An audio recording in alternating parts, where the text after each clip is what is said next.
Na, šį kartą, draugai, M4. Vakar turėjau pafilmavęs M5. Šitas yra M4, 15 metai, 88 tūkstančių mylių.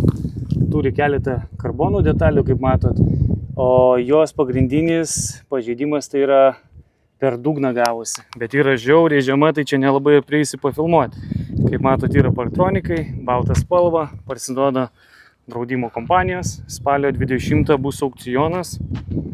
Šiaip iš išorės visa švari, karboninis stogas, lendam į vidų pasižiūrėti, toksai rudas salonas, sakyčiau, Harman Kardon aparatūra, pats salonas juodas, bet duris, vat pažiūrėkit, rudas spalvas, Alcantara vairas, lubos matau irgi medžiaga atšokus yra,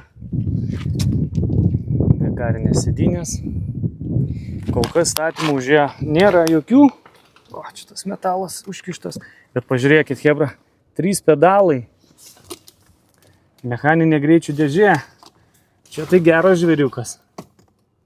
Jinai nesiveda. Turi projekciją ant stiklo. Karbono daug visur. Nu, salonas tikrai geros būklės. Statyta, kol kas už ją nėra nieko. Pasižiūrim toliau.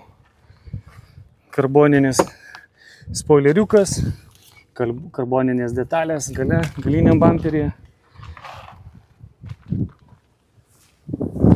Šita pusė irgi švari.